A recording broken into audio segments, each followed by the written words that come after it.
بسم اللہ الرحمن الرحیم الحمد للہ والصلاة علی اہلہا اما بعد فقال جعفر بن محمد الصادق علیہ الصلاۃ والسلام۔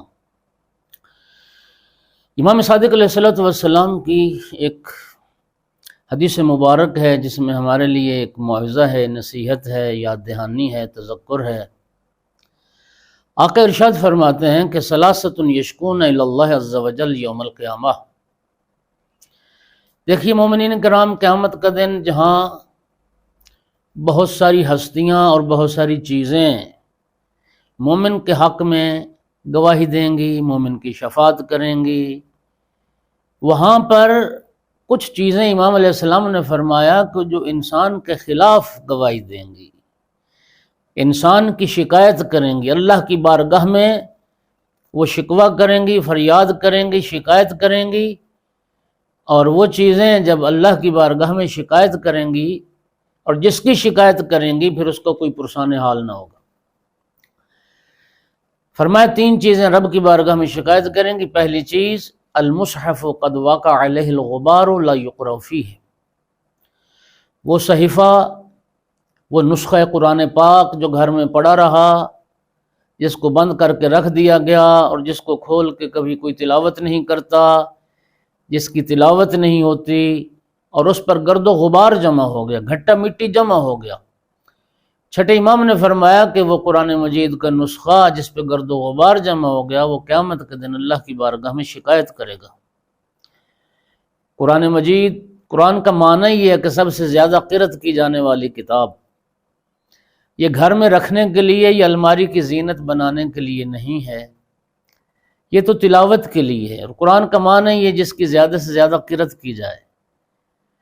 سامعین گرامی قادر، گھر میں قرآن لے کے رکھ دینا اور اس کی تلاوت نہ کرنا اور کوئی اٹھا کے اس کو نہ دیکھے، نہ کبھی کھولے، تو پھر وہ قرآن مجید شفاعت نہیں کرے گا، شکایت کرے گا۔ اور اگر اس قرآن کو پڑھا جائے تو وہی نسخہ قرآن شفاعت کرے گا۔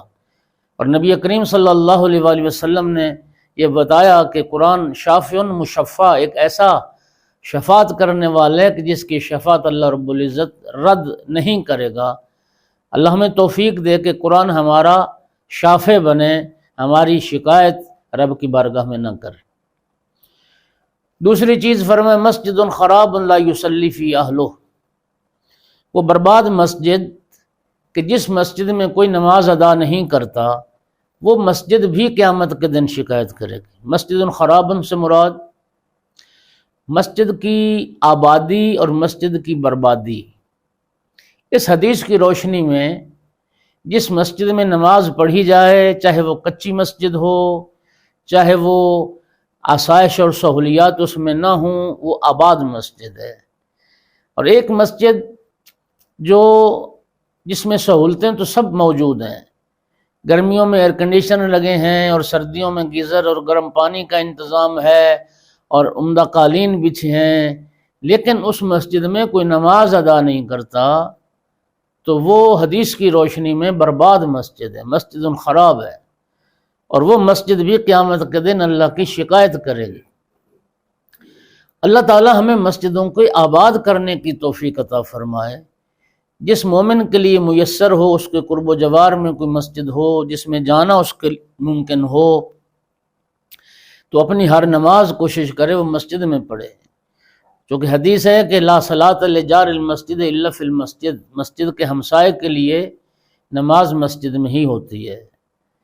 یہ فضیلت ہے۔ اور مسجد میں نماز پڑھنا کجا اور گھر میں نماز پڑھنا کجا۔ اور ویسے بھی مساجد، امام خمینی نے فرمایا تھا، یہ اسلام کے مورچے ہیں۔ اور وہ معروف جملہ آپ سب کو معلوم ہے کہ مولا امیر المومنین علیہ السلام سے کسی نے پوچھا تھا، یا علی، آپ کو جنت میں بیٹھنا زیادہ پسند ہے یا مسجد میں بیٹھنا زیادہ پسند ہے؟ تو مولا امیر علیہ السلام نے فرمایا کہ میں مسجد میں بیٹھنے کو جنت میں بیٹھنے پر ترجیح دوں گا۔ مولا جنت چھوڑ کے مسجد بیٹھیں گے؟ فرمایا ہاں، جنت میں بیٹھوں گا میرا نفس راضی ہوگا، مسجد میں بیٹھوں گا میرا رب راضی ہوگا۔ علی رب کی رضا کا کام کرتا ہے، نفس کی رضا کا کام نہیں کرتا ہے۔ اور تیسری چیز عالم بین جہال لا یسألون عن حلال وعن حرام، وہ عالم دین بھی قیامت کے دن شکایت کرے گا کہ جس عالم دین سے لوگ حلال اور حرام نہ پوچھیں۔ یعنی اس کا معنی یہ ہے، اسی نہج البلاغہ میں ایک جملہ آتا ہے، اللہ نے علماء سے یہ عہد لیا ہے اور جہلاء سے ایک عہد لیا ہے۔ جاہل کی یہ ذمہ داری بنتی ہے کہ وہ جس مسئلہ شرعی کو نہیں جانتا وہ عالم سے پوچھے، اور عالم کی یہ شرعی ذمہ داری ہے کہ وہ کلمہ حق بیان کرے اور وہ مسئلہ شریعت بیان کرے۔ تو عالم دین سے جو حلال و حرام نہ پوچھے وہ عالم بھی شکایت کرے گا۔